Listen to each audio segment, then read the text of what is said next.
Good morning, world history. Hope you're doing well today.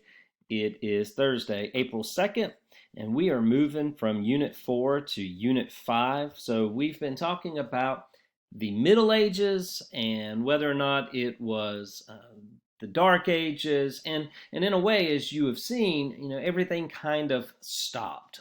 Learning stopped, civilization basically stopped. It was full of war and plague. And so this period is basically going to bridge the Middle Ages and modern history.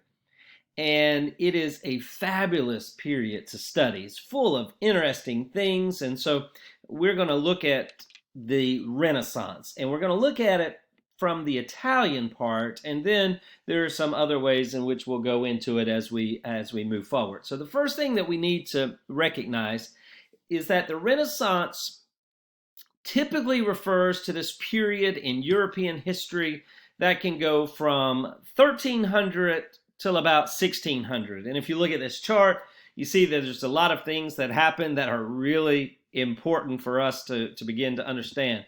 You've got it starting in Italy and then ending in 1600. And notice what happens. Here's Shakespeare that comes about. We have Elizabeth I is ruling England. Henry VIII, who is just a fascinating person to study.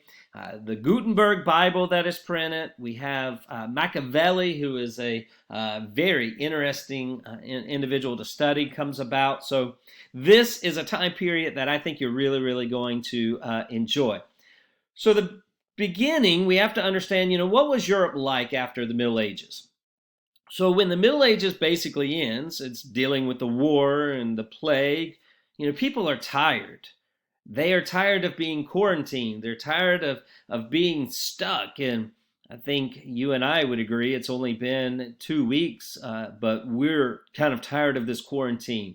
We would long to get back to school. We would like social interaction. We would like to be doing these things in a classroom rather than through distance learning. But, during this time with the plague, which had killed a lot of people, the war had killed a lot of people, there was constant fighting and bickering. And so you have a group of people that are ready to move on with life, ready to enjoy life. And they are also questioning the church.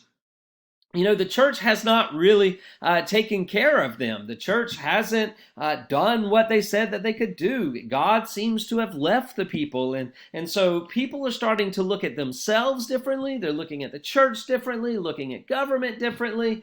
And basically, this is a new way. It is a new age that is beginning where people are starting to think for themselves, to act in a manner that they are interested in. So this idea of a renaissance begins to happen, and it's going to take place in northern Italy. Now, you have to understand that the Renaissance means rebirth, and you can kind of see two different things that are going to be happening. It is a figurative rebirth, and it's also a literal rebirth. Figuratively, we're going to bring back how life used to be. Go back to those days of ancient Greece and Rome when there was the Socrates and Plato and Aristotle, where we had the Colosseum, we had theater and plays, and life was good. I mean, yeah, besides the crazy dictators and all of that, but I mean, it was good. It was a good time to live. And the European individuals, having been through war and plague for, a long time, are ready to just get back to art and writing and thinking. And there's also a literal rebirth. Population begins to grow.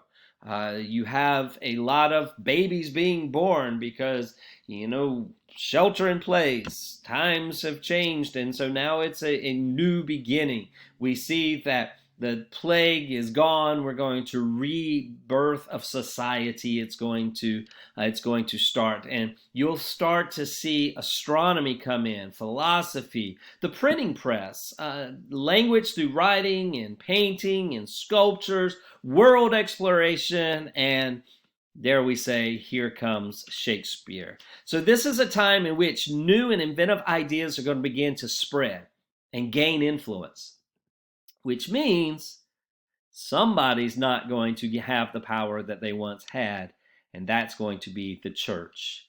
The dominance previously held by the church is going to disappear. So why does it start in Italy?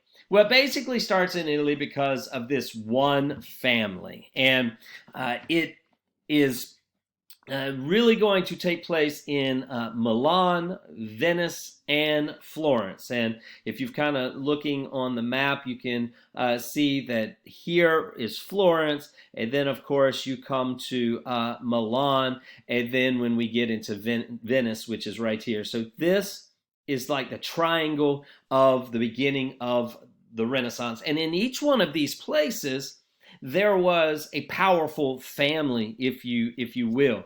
And so the family that I really want you to pay attention to is the family that is known as the Medici family. And the Medici family is going to rule Florence. And notice Florence is right here in the middle. Now this is important. Because of the Medici family, Florence is known as the cradle of the Renaissance. So Florence, because of the Medici family, is known as the cradle of the Renaissance. The Medici family are going to be very well known throughout their time. They will produce 4 popes. Their genes will be mixed into a lot of Europe's royal families, and they will have a dynasty that will last over 300 years. And they are helping to bring about the old style cultures, the old world of Rome and of Greece. By the way, the Medicis are called the godfathers of the Renaissance. They're going to support artists. They're going to, start and rebuild cities. They are very, very wealthy, and they're going to come into power and help Florence emerge as an important center, not just of the Renaissance, but also of banking, if you will. Now, new cultural values will develop, and I want you to really focus on this thing that's known as humanism. So the Italians were very interested in reviving classical languages, bringing back the classical text. Let's get back to Socrates and Plato and those individuals. And so as they start bringing back the old text, they start examining the traditional teachings of the church. And they start looking at what the church is doing and what the Pope's doing, and they say, you guys are really failing to inspire people to live a Christian life. You're not doing your job. And so what they start doing is they have this intellectual movement, and it says, listen, the thing that is really going to cause people to grow and to blossom and to really make a difference in the world is going to be themselves. It's not necessarily going to be God or preachers or priests or things like that, but it's the role of the individual. And so humanists will come in and they will promote education of women. They will start schools that will be available for both boys and girls. And there's 2 individuals that I want you to remember. The first individual, his name is Erasmus. Erasmus. He's the first one. He was of Holland, and he writes this book. And the book is called The Praise of Folly. And as he's writing this book, he's basically poking fun at greedy merchants and heartsick lovers and pompous priests. And he said, I'm going to share with you. Erasmus says that Christianity is of the heart, and it's not about rules or rulers. And he said, if you really want to improve society, then everybody should study the Bible. Everybody should read the Bible. But the problem was that not everybody could read the Bible because the popes and the church had made sure that the Bible was only written in one language, which was Latin. And because of the Middle Ages, because of the period where there was no growth, guess what the people couldn't do? They couldn't read Latin. So you basically have the priests and the popes telling everybody what the Bible says instead of allowing individuals to actually study the Bible. And this is a big roadblock, because how do you know that what the popes are telling you is really true? How do you know that when the Pope says you need to give money to the church because that's what God is telling me to tell you, how did the people know that that's really what was in the Bible?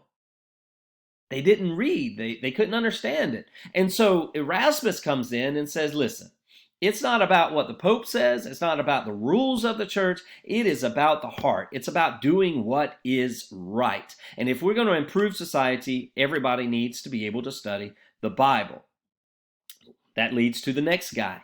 And his name was Thomas More, M-O-R-E, of England.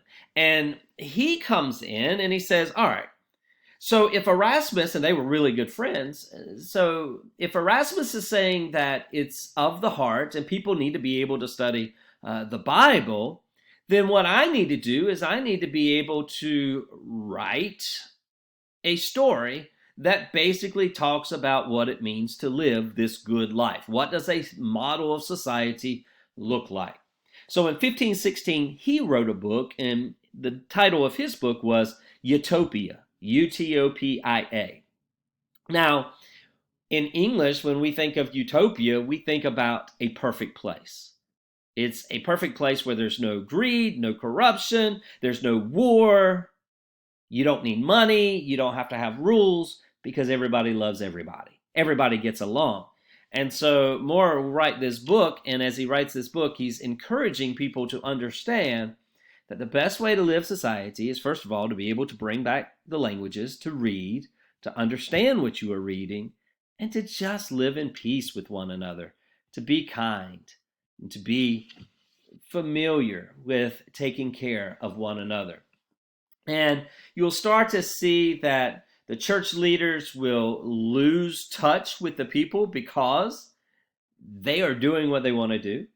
They're taking money and buying nice houses and living in huge mansions, wearing expensive clothes, enjoying the worldly pleasures. So they're in a disconnect from society. And that is why people begin to follow this humanist aspect.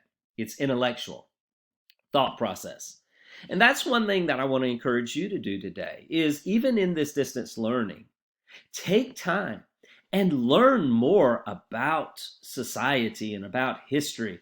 Don't just take what somebody says and consider it to be the absolute 100% truth, but get in there and study. Learn. I know it's hard being digital learning, but this is a moment for you to find things that interest you and to study about them, to grow in mind, to grow in spirit, and to recognize that you have the potential to help bring about a society that is focused on good and not bad, that's focused on kindness instead of meanness, that's focused on hope instead of desolation.